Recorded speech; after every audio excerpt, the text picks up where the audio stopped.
Welcome back to another edition of the Educational AD Podcast. We couldn't do these without the incredible support of our sponsors, and we want to take a moment to say thank you to all of them. First, thanks to our diamond sponsor, Varsity Brands, including BSN, Varsity Spirit, and Herff Jones. Varsity Brands, elevating student experiences in sport, spirit, and achievement. We also want to thank our platinum sponsors, including Gilman Gear, always a step ahead. Camp Mobile, where leaders communicate better. Hometown Ticketing, simple and easy online ticketing. Vital Signs, bring student achievements to life. Gipper, sports graphics made incredibly simple. And Ephesus Lighting, innovating a brighter future at every level. Thanks to all of our great sponsors. Welcome back, everyone, to another episode of the Educational AD Podcast. Our guest today is a true national leader, Jay Hammes. He's a CMAA, and I'm going to tell you a little bit about him myself. But Jay, welcome to the podcast. Thanks, Jake. Thanks for having me. Oh, absolutely. I've been wanting to have you on for a while. For our listeners, Jay's been involved in athletics his entire life, as a player, as a coach, a teacher, and as an AD, both at the high school and at the college level. He's been an athletic director of the year for the state of Wisconsin, and he's also been inducted into their athletic directors Hall of Fame. He is a nationally known speaker, and he is the president of the Safe Sport Zone program that's available to schools. He's currently very active with our national organization, and he's the author, the chair, and also the lead instructor of 2 LTI courses, contest management and emergency management. If you haven't taken those courses, I strongly encourage you to do so. He's been published in USA Today. He's also a proud graduate of Wisconsin Oshkosh and has a bachelor's and a master's degree. He's retired from public service, but he's still very active, and he's going to tell us his story and also share some best practices. So once again, Jay Hammes, welcome to the program. Thank you, Jake. I was born and raised on the south side of Racine, which is located between Milwaukee and Chicago, and on the blue-collar side of Racine, in a large family. Jake, it wasn't until I got married that I ever sleep alone. It was a huge family, and my mom and dad, when courting in the 40s, she wanted a large family and a large home, and we had this 5-bedroom home, which at that time was a pretty big-sized house, middle-class family. And also she wanted a double lot so she could have a badminton court. Now, back in the 40s, badminton was like pickleball today. It was very popular. So she kind of envisioned if she's going to have all these kids, if she had the badminton court, everybody would be over in the neighborhood and she could watch her kids. Well, as soon as that thing was laid in 1953, I was 3 years old. And my brother John renamed it basketball court. So we grew up in a very diverse culture. On the south side of Racine, we played basketball from middle, especially in the summer, from 10 o'clock till dusk. And we had some great basketball games out there. I mean, Jim Jones, who ended up playing in the NBA, and I mean, unbelievable. You can imagine playing 3-on-3 basketball on a badminton-sized court. So I was able to learn a lot of unique things that helped me in my profession. I think of gangs today, and I wish we could discuss this more often, because I had guys that I played in high school with that are gang members. They're now grandfathers, and majority of the gang people are wonderful people doing bad things for drug money. It's no different than the mob or the organized crime. And so if we ever had gang issues, I would build relationships with key members of organized crime gangs, and got through a lot of, we never had those issues in our school. in our school district because of the relationships built. But I ended up going to college on a football scholarship, and I'll tell you, I had some interesting times at UWM before they dropped football, and ended up in teaching, coaching, and then of course athletic administration. Did a couple of years in the college scene, but you know what happened at the end? I had to give it up because of Safe Sports Zone, and Safe Sports Zone started with an experience that I went through in my lifetime. I left a basketball game in our community, and I walked outside, and bam, bam, bam, gunfire. And the gunfire was in my direction, and the bullets were whizzing past my right ear, hitting the mortar and the metal behind me. It was close. Kind of changed my life. I used to go to church, sit in the back. Now I sit in the front, if you know what I mean. So through that experience, we gathered our team. And the following Monday, I went out and took two of the most popular, most respected teachers in our building out for lunch. I said, look, I need a team. I'll tell you, I almost lost my life Friday night. And we ended up recruiting the best of the best in our school. And it took years to trial and error. I mean, we didn't have assessments. We didn't have any plans back then. We just did it on the come. And eventually, over 2 years, we built this program. And fellow colleagues of mine, come into the games, they'd say, Jay, you ought to share this stuff because we feel pretty safe when we come to your games. Everybody's working, they're not watching. That's a problem in the country. And so we say, Safe Sports Zone was really started back then. And of course, we built the program from it, and eventually it got so busy I had to retire when I was 63. So I've been on the road at, training schools up until March 13th, doing about 70,000 miles a year, and enjoy every moment of it. But things have changed now. And what we're finding is everybody needs COVID training. And so we're doing a COVID training right now virtually. And geez, great news today with the vaccination. The possibility is that's a big game changer. And we got to get back to normal. I mean, that vaccination is going to be the key, depending on the time limit. It looks like, just from the information I've been receiving, because of the distribution, people have to be trained. This is a 2-shot dose, so 21 to 28 days apart. You're going to get first the protein spike, and then you're going to get the vaccination itself. And so it's going to take some time to distribute this, and who knows? The first responders. I mean, first of all, it's going to be the risky patients going to get it first, then the first responders, especially medical responders. Then teachers are right around the corner. So educators are going to be one of the first to get this vaccination, and then the public. So how can you predict when we're going to be able to get back to normal? That's a tough question, but I would think that either by spring or next year at the holiday season, 2021, I think we should be able to have some sense of normalcy. Oh, absolutely. And it's certainly been a challenge, for every school administrator, for everyone, these past many months. I want to talk a little bit about, those first, let's say, months, or even those first couple of seasons where you had the idea, the epiphany of, geez, we got to do something different here with regard to contest management. You already mentioned, recruiting 2 of your best teachers, but kind of walk our listeners through, maybe the rest of that season, or, the next school year.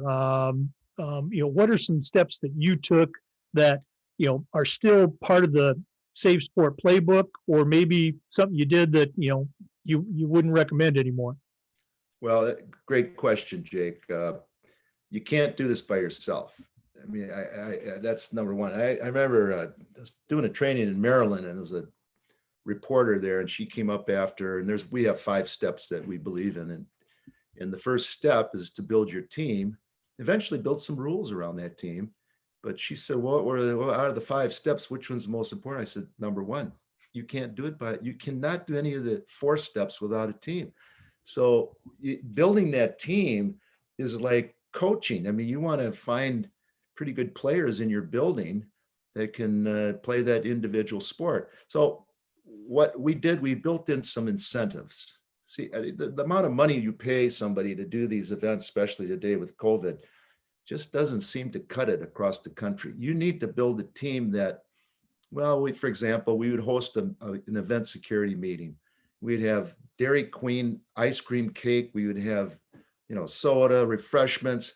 We did a $50 cash drawing at the end of the meeting. That was just standard for fun. What we did, the information we provided, people were interested in.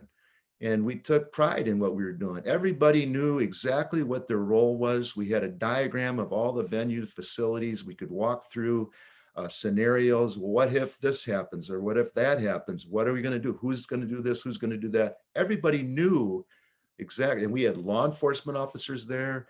We had athletic trainers. I mean, we completed over the years now. This took like 2 years before we were rocking and rolling. So we learned a lot. Today, with the trainings that you can take as a school, you can probably up that time. But I would think that was the most important. Again, I mentioned the biggest problem in high school sports today is the misguided irate fan. The berating of the officials or berating of the coach who's not playing his or her child. It's usually a parent. Not always, but normally the parents seem to be more of the problem. And we have schools that literally get paid to go in and watch a game. I mean, they're really not, they're there, they're visible, but they're not supervising. And so we would think that the most important thing we implemented was active supervision in close proximity, which means similar to a lunchroom. If you were supervising a lunchroom, one person couldn't supervise, like 200 kids in the lunchroom. So you'd have to break it into sections. And we believe the same thing with games. If you've got 1,000 people in the stands, one person can't supervise that. So you'd need to break those sections up maybe into 4, maybe 250 per section. And then we would ask that person every few minutes to scan their section. Now that's not easy. I mean, when you're sitting there and you're watching this game, every few minutes, you got to turn around and scan that area. You go to a collegiate or pro game, you get people that are hired to do this 100% of the time. Their backs to the game. They don't even get to see the game. They are scanning that area. And what are they scanning for? Frustration, because frustration leads to anger. Anger leads to verbal altercations. Verbal altercations leads to physical altercations. We don't even want to go there. So we want to identify that problem early on. Then there's some steps that we believe in, watch that person, eventually do some nonverbals, shake your head, nonverbals, maybe position yourself. If they're up at the top of the seating area, sit by them. Or if they're down low, stand by them. But position yourself can de-escalate the anger if they know you're watching, but eventually you got to address it if they continue to behave this way. And that in itself, there's a right way of doing that and a wrong way. And so we believe in all these procedures that were taught to our event staff really helped keep the game. I mean, we just didn't have any problems. And, the State Association Wisconsin would always sign the more volatile games to us because they knew we had a great program. We were moving forward. And so, it was a matter of I have to get beyond our local school district and share this. And so I started reaching out, but people weren't hiring me, Jake. They just didn't know who I was, or, even though I had Jim Teff, you remember Jim Teff? Mm-hmm. He was in our conference, passed away, but we have the Jim Teff Award today with the NIAAA. We had John Olson. I don't know if you remember John Olson. John was a mentor for me. And he encouraged me to move forward, get this stuff out. So I wrote an article for High School Today, and John edited it, and he edited it, and he edited it, and he edited it. I mean, John Olson was a true professional person. And eventually, when they got that article out there, and I still wasn't accomplishing what I really wanted to do until I bought 4,150 grills. Yeah, I know you're going, what? Well, let me just show you what we did. We had Johnsonville Brats is in Sheboygan, Wisconsin. And Johnsonville Brats were going to run this promotion. And this, I don't know if you can see this, but this is a grill, and and you can actually cook on it. Oh, yeah. And you could cook like 4 brats on it. It's for camping, tailgating, whatever. It was like $29 a grill they paid for. And a lady, this guy was the marketing director. He died of a heart attack. It was unbelievable. A young guy too. He died of a heart attack, and the wife had all these grills, 5,000 grills. Well, she had given away like 900 of them. So I ended up, she just wanted to get them out of storage. And so I bought them for $1 a piece, but it's still $4,150. I mean, I'm an educator. We normally wouldn't spend money like that. And got the grills delivered in for $500. We got this big hay metal barn in our property out here and across the street from Lake Michigan. And the grills were 30 grills to a case. Can you imagine that? 4,150 grills. And then I had to take this grill out of the canvas black bag and send the bag in, get them printed. That cost me $1. So now I got over $8,200 invested in this. And the only way I could get the Safe Sport Zone name out there is once I got the bags back, and I'd have the cheerleaders over here and the football team, and I'd give them donations to help me take these canvas bags and restuff the grills when they came back. Eventually, I took those to state conferences and gave them a free grill. How educators are. They love those grills. And we got our name out there, and I was able to speak. And once because I was never considered a professional speaker. I might have a little more passion than others, but basically I'm not an eloquent speaker. But, I was able to get out there and train. And the more I did it, the more I was asked. And eventually Safe Sport Zone was across the country. And I think I've gone to every state in the union other than 4. I don't know how that could be possible, but we'll have to get you down here. We're going to do this again at the end, but for our listeners, if they want to get in touch with you, whether just to drop you a line or to schedule you to come to their district, how do they get in touch with Jay Hammes and Safe Sport? Well, my email is the business name, Safe Sport, that's a singular, Safe Sport Zone at gmail.com. And you can always call me too, 262-989-7711. I don't know if you remember, Jake, we're sending out free posters. Absolutely. We got ours. Our sponsor pays for all this, the shipping and printing of all these posters. And if anybody wants posters, please don't hesitate to ask. I'll send them out free. I think, when you think about the code of conduct issue today, the behavior, we believed in always having a document upon entering any game. And that document would be a kind of a spectator code of conduct. And we believe that even though you make your sportsmanship announcements, you still should have some type of a document explaining your expectations to attend games. So if somebody then obviously didn't follow the rules and they were asked to leave, you had a document. You prevent legal challenges by having this. So any of this stuff you do today, staying off the playing surface at all times, are very important.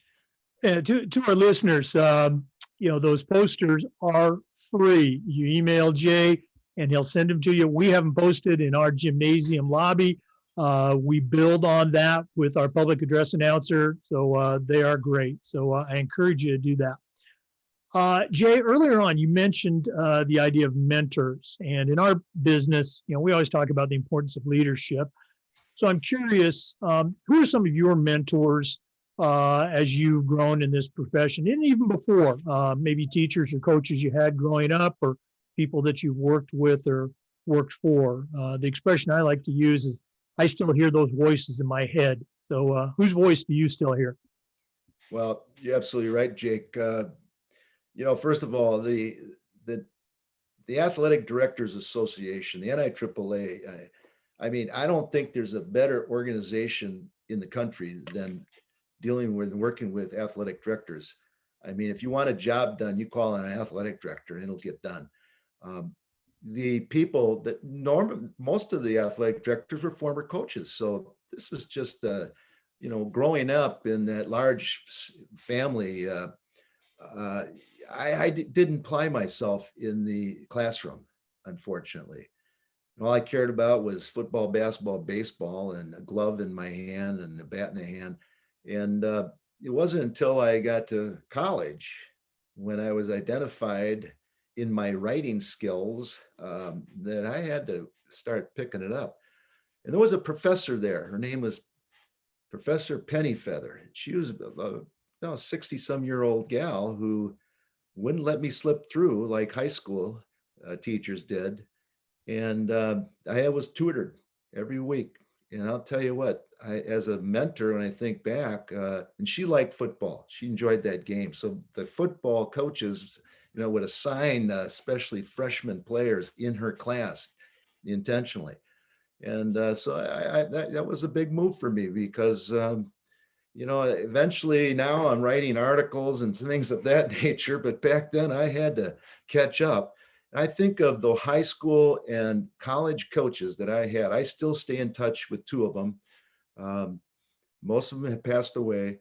And when I think of going back to that time frame, if I didn't have those coaches in my life, I don't know if I'd have made it in the educational school industry. But they were instrumental in changing my life.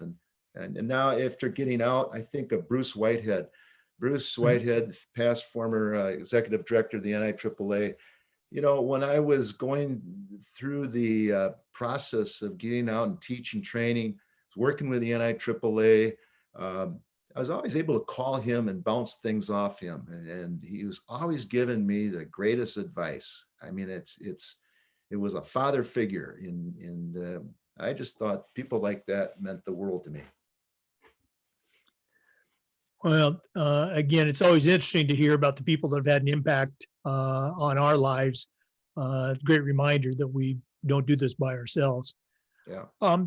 Earlier on, you mentioned COVID, and I think you might be in a better position than just about anyone to maybe comment on the severity of the impact it's had across the country, because you've been in so many different states as a presenter, and also because of the educational materials that you put together. So you've got some states that responded by shutting everything down.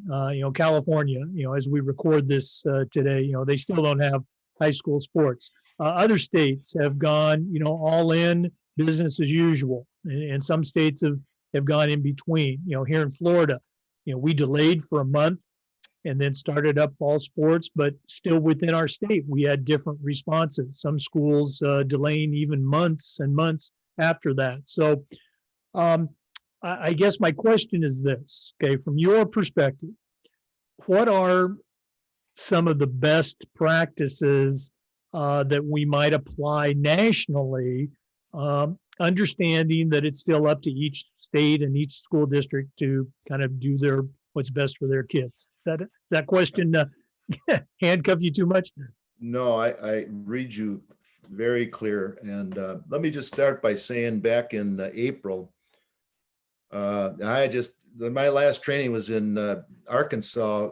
Doug Kilgore brought me down there, and I left on March 11th out of Milwaukee, flew to St. Louis, then took a plane from St. Louis to Little Rock and drove over to Hot Springs to do the training. Both flights, Jake, were packed.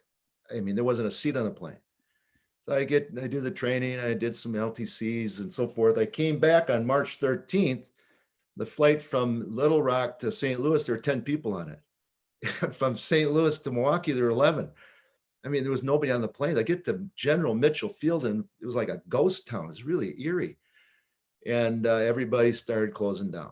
And so about April, I was asked to do an article through a national magazine. And I was doing the revisions on 6:30, and I was just overloaded. And so I called my good friend, Gary Stevens. Gary's in the state of Maine. Oh, yeah. I said, Gary, would you help me write an article? I just need some help. And because I called him on that, we ended up doing a national task force on COVID. And I learned more about, because I was being co-hosting this program, I learned more about COVID because I was responsible for this task force.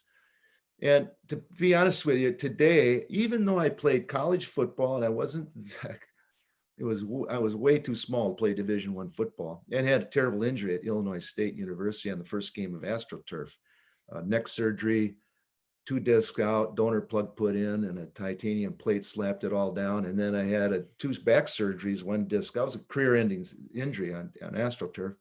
But even though as much as I enjoy football, today I can't see it. I just can't see. I can see NBA basketball. I can see basketball in a dome, but I don't see football because it's you can't social distance. The density and the distance, it's like wrestling. I don't understand. So as much as I enjoy football, I don't even know if the NFL will be able to finish the season. And I don't understand why we will have people put fans in the stands. I understand college football and the financial issues, but you're just asking for. Look what happened the other night with Notre Dame. Now just watch what happens after that storming of the field. And the emotions at these games, and of course you add alcohol to that scenario, and people are not just going to follow the protocols. And then we have to continue watching these numbers go up. This is going to be serious stuff now, because if we don't start flattening that curve, who knows where we're going to be. And we all want to get back to work. We want to provide these wonderful activities for these kids. I mean, when they're out there playing, there's nothing better to see this. But to have fans, I mean, there's so many programs. Huddle's got one, Huddle Focus. Muskow's got one, Vision. These video streaming systems that you can rent. I mean, there's ways to get around to get these in. If you don't have a broadcasting student-driven program in your school to do this, there are other ways, but to be able to have this available for everybody, and you can get sponsors for that. I mean, we're working on right now a sponsorship program in our community at Hammons Field, which is named after my father. And I'll tell you, there's money out there. There's money in banks, insurance companies, healthcare, and car dealerships. That's where the money lies. And you can get that video streaming sponsored by, so-and-so's car dealership, and provide this free for your entire community. So you can go and watch the games. And it's so cool when you get into this. You don't miss any action. It's like watching it on TV. There's no broadcasting, you just watch it. But I think that there's ways to get around this terrible disease. This disease bothers me, Jake, in the sense that not only could you get sick, 80% of the people get sick and they get better and they recover, but 20% have some lifelong complications, heart inflammation, lung damage, scar tissue, strokes. And now today, those that have recovered from this terrible disease are now experiencing memory loss and hair loss and unusual rashes. So we don't know. CDC says we don't know if you have been exposed to this virus, what it'll be like, what you will be like in 10 years from now. We don't know. So whatever you do, I'm just saying, we're so close to getting this vaccination. Take every precaution and stay away from this virus. I think one of the things we're missing is we're not washing our hands enough. It's muscle memory. And I've knowing so many people in the country and being involved in this task force, this COVID task force, pandemic task force, I have reached out, and I must have received 50, 60 emails from people across the country telling me stories. And I always remember this one. This guy was a former AD, 74 years old. He did everything. His wife did everything. She'd wash all the groceries off, wipe down everything. Every time they went out, they had a mask on, washing their hands and everything. Then one day, he ended up getting it. And I asked him, I interviewed him after hearing the story. He said, Jay, I went to the grocery store.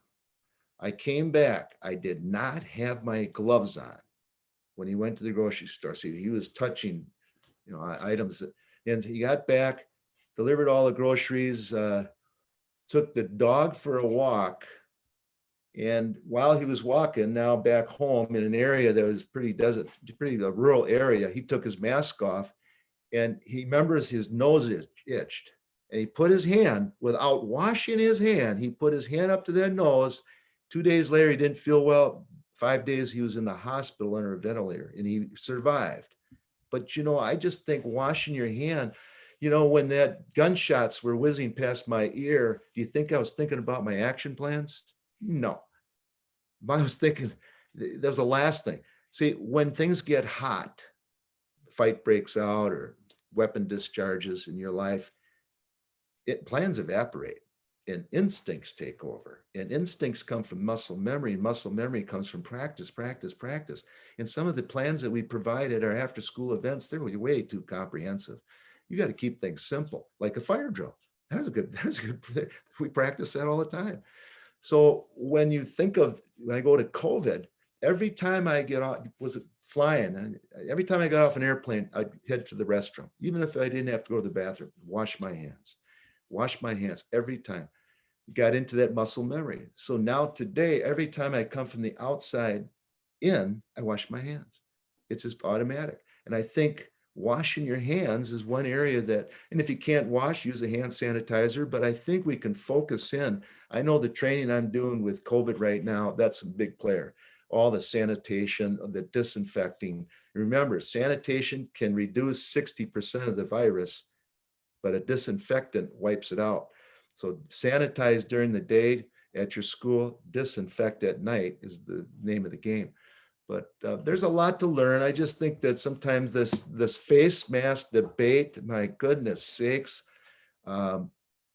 very important to wear a mask. I mean, there's no question about it. We've got a little clip on our training program where it identifies, you can actually see how devastating it can be. And social distancing. And again, coaches, the hardest thing today for a school administrator to deal with COVID is to get people to do something different. I mean, getting people to do something different is the challenge. And that comes from communication. You remember, Jeff Sitz. Oh, yeah. Yeah, Jeff is in Wisconsin, and he was telling me that he said, Jay, I did all the communications. I mean, parent-player meetings, everything was on our website. I thought I overdid the communication. And then we had our first soccer game, and we won the game, girls soccer, and a mother took 9 of the girls off to the side and took a photo of a photo op.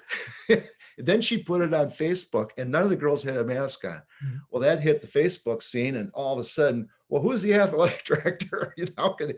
I mean, this is, and Jeff, Jeff, if he told me he'd communicate, he did an outstanding job.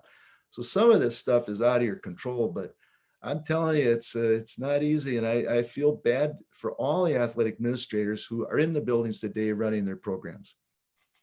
Well, again, I really appreciate you sharing that. That's one of the reasons we do this podcast, is trying to share best practices. And again, for you ADs that are listening, we're going to give it out again before we sign off, but you need to get in touch with Jay and get a hold of his materials for your school. Jay, wow, this time has just flown by, but we're not quite done. We always like to wrap up with what I call the new athletic director's toolbox. You certainly spent some time in high school gyms and high school campuses, but right now, I'm going to task you with sending out a brand new athletic director on their very first job. But I'm only going to let you put 3 things in their toolbox. What 3 items are going to go in Jay Hammonds's athletic director toolbox? Well, good question. I studied this question, and I thought about, you got to stay current. I mean, current is really, really important. The students today are totally different than when I first started in 1972 teaching. And I think my pay was $7,200 a year. So I go back and I'm not that far removed from those days. Yeah. So I remember too. Planning doesn't cost anything. just remember that planning doesn't cost anything. I think as a new athletic director today, safety's got to be high on the priority list. I just want to tell you, and I'm not trying to sell anything here, but we came out with an after-school safety security audit. And basically, this is an assessment of your facilities and your policies for event security. And in here, all you would need, which is kind of what I like about it, is you'd need a clipboard and your team. You don't do a security audit and assessment of your facilities without a team. An athletic trainer, a coach, their directing principal, maybe law enforcement would be handy. Anybody besides just one person. You need a team, and you just take this audit and you go through it step by step. It's very easy to understand.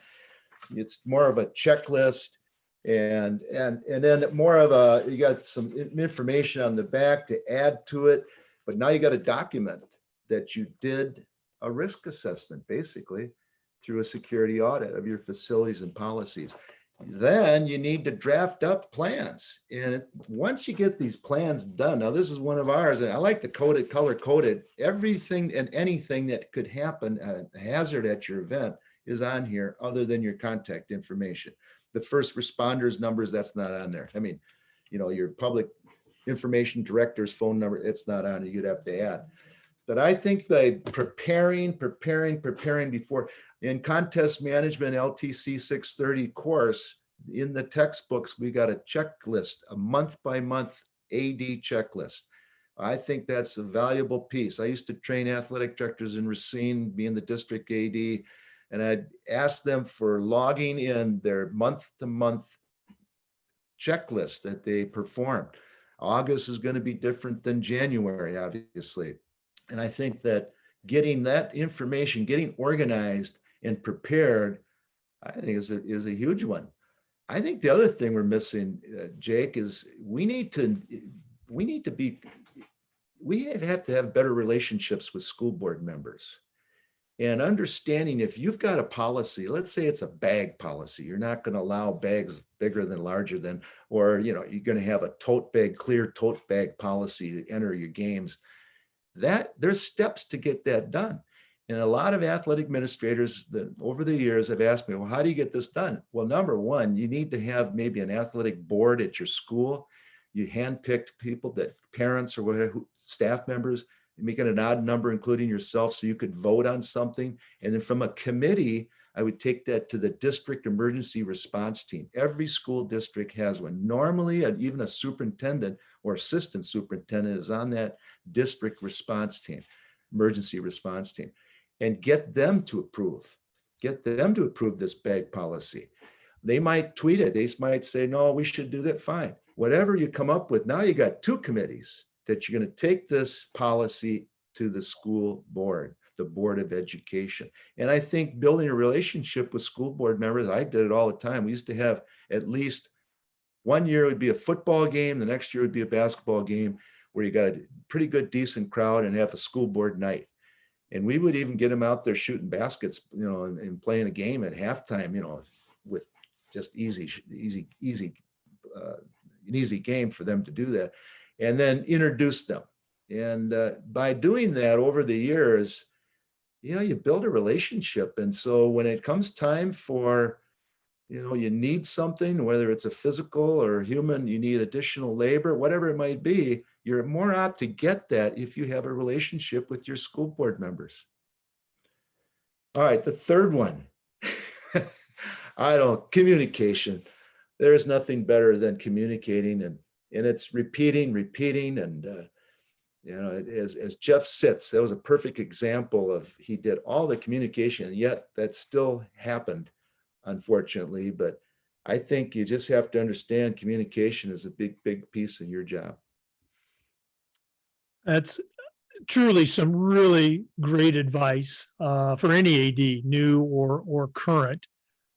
Jay Hammes, thank you so much for being with us today.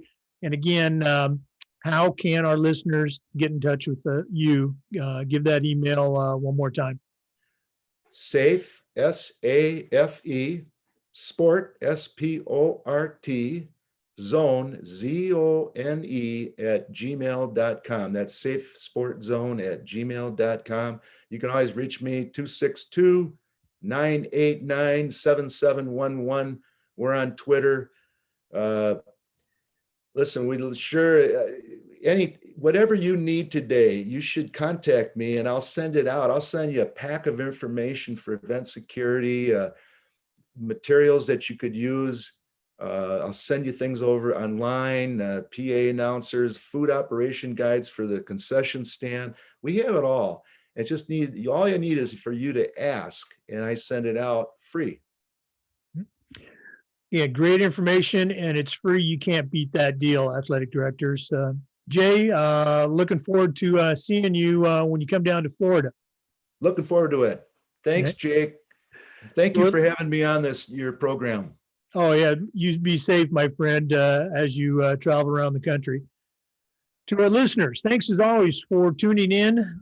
Remember, these interviews are also being uploaded to the FIAAA Educational Athletic Director YouTube channel. So thanks again for listening. Have a great day. Thank you.